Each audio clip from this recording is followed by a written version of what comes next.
Hello everybody and welcome to another video. Today is going to be a little bit different from our standard Escape from Tarkov news. We're actually not going to be covering Escape from Tarkov today. What we're going to be covering is this.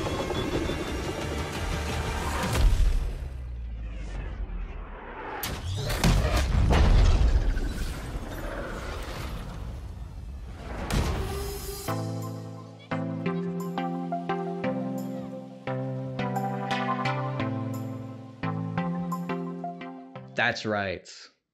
The trailer, if you have not already seen it yet, or even heard about Battlefield 2142, or as was previously known as Battlefield 6. Now let's go ahead and get this out of the way with Battlefield 2042. The game is set in the next 20 years essentially at this point. So we're still gonna have modern military equipment, but we're also gonna have some very futuristic stuff like Robot Dog with possible 50 cal for a head. But the biggest thing, in my personal opinion, is one of the best decisions that DICE is going with this Battlefield title is the fact that there is no campaign, there is only the multiplayer, and that is how Battlefield should be. Because personally, campaigns or single players does not belong in a Battlefield game because it takes away from the actual part of the game itself and it starts to blend things and makes it bad. It doesn't do anything with the stories at all whatsoever within Battlefield. But the little Battlefield short stories that Battlefield 1 and Battlefield 5 had, again, they were cool. It's honestly what they should have done in the first place when it comes to Battlefield, because campaigns are not the main focus of Battlefield. No one plays Battlefield for the campaigns. There's some weirdos out there that do, but the majority of people don't. Now, when it does come to Battlefield 2042, the biggest thing that we're going to experience with it is the massive increase in player cap in a single match. Now, this is only going to be for new gen consoles and the glorious PC Master Race. So yes, 128 players is going to be for the new stuff and also PC. And sadly, later gen consoles, or not later gen, but old generation consoles such as the Xbox One and also the PS4. I don't even think it's going to be on Switch. I don't know, to be honest, but they are going to be capped at 64 players. At least it's not going to be as drastic of a change or difference when it came to Battlefield 3 and 4 being on the 360 as opposed to being on the Xbox One, whereas there was a 24 player cap on the 360 and PS3, and you had full 64 on PC, Xbox One, and also PS4. In some cases, map sizes are going to be as big as some of the smaller maps on PUBG. One of the maps, Breakaway, which is the map that featured the skydiving scene within the trailer at the very start. I believe it's 5.9 square kilometers in size, which is actually around the size of Verkindi from PUBG. So based off of that, you can kind of get an idea of how big these maps are. And another thing too, when it does come to Battlefield 2042, is with the massive size of these maps, we are not getting Battle Royale at all. And with that out of the way, most of the maps do feature, if not all the maps feature, some sort of element within the map to essentially change the landscape of the map itself. Such as in the discarded map, there are oil tankers, ships, and have at you laying around the entire map itself. And you as the player and also your team are able to make new paths through the map by pulling pieces of ship off of ships and create new corridors for your team to pass through or fight in or whatever by using pulleys or ropes or such.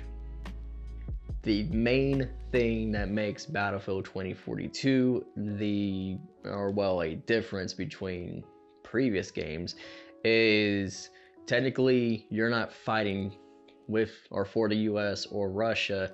You essentially just have their equipment. So essentially with these NOPATs, you are a specialist that is fighting for either the US or Russia with the equipment that each side comes with.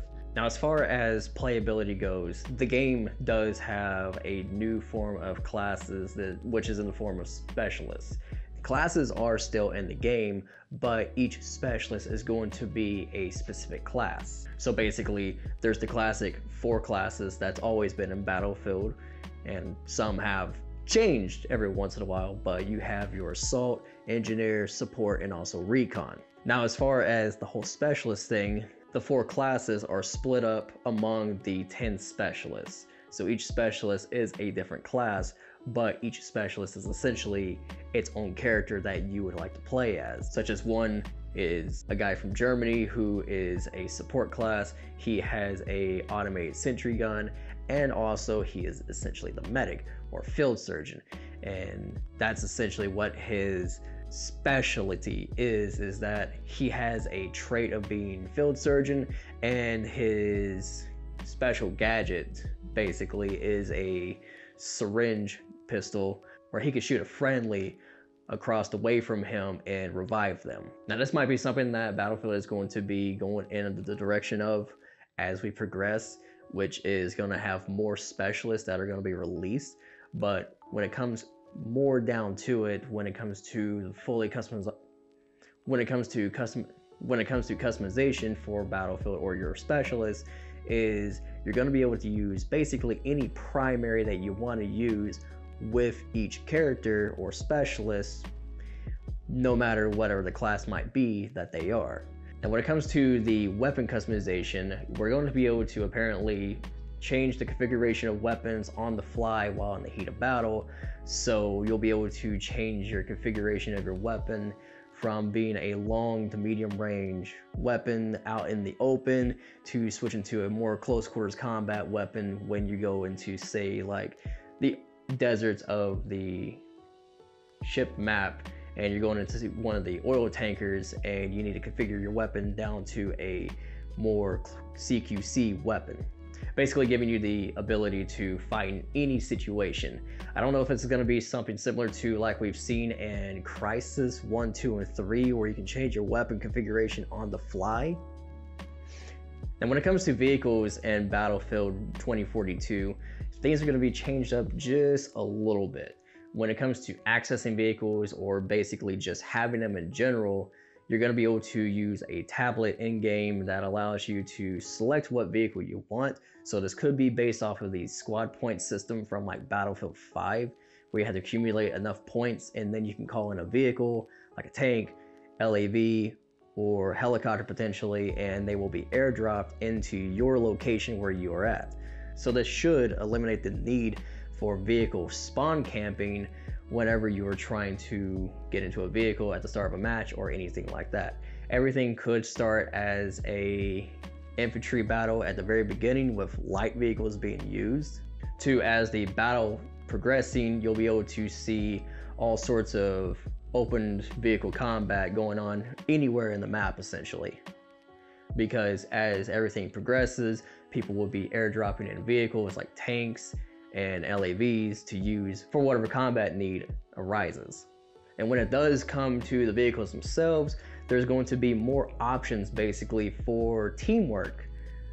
It's a weird thing to have teamwork involved in a Battlefield game. I know, strange thing, but when it does come to this, it basically means there's going to be more seats within a vehicle. So like the T-14 Armada, for instance, there's going to be multiple seats, kind of more similar to like Battlefield 3, when there used to be the CITV position that the commander could take and lays targets for the driver to use in order to lock on a target with a guided missile.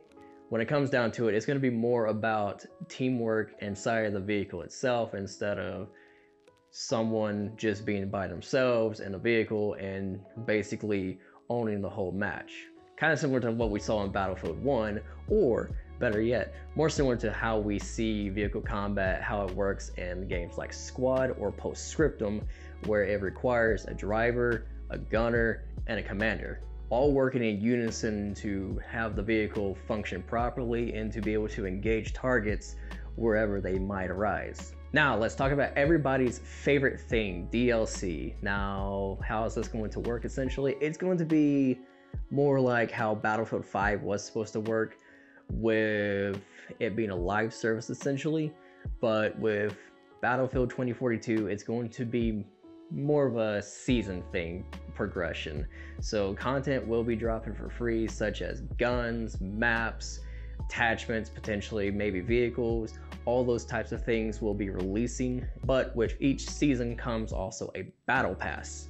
And battle passes are things that every modern AAA title essentially has in order to gain more revenue for the game or service or whatever. And basically the battle pass is going to be more on the cosmetic side of things, so more specialists or at least customizations for each specialist that comes out. Each season is supposed to have a new specialist, it's supposed to have new vehicles, it's supposed to have new locations, things of the sorts. As long as these types of things go on, it could be possible that Battlefield 2042 might be a game built to basically last who knows how long, because if it is going to have a battle pass type system within it, this could be a Battlefield game that is supposed to last for a lot longer than just coming out and then 2 to 4 years down the road, hey, there's a new Battlefield game. This is something that we've also seen similar with like Warzone, with it releasing and staying as a mainstay as we progress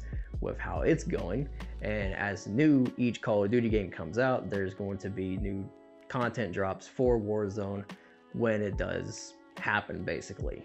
I hope you guys have enjoyed this new format, or this slightly alterated format. If you have, please leave a like as well as subscribe to the channel. I also stream on Twitch Monday, Tuesday, Wednesday, and Saturday at 6:45 a.m. ish. So you can catch me around there, around those times, on those specific days. Again, thank you for watching, and I will see you next time. Have a good one, everybody. Peace.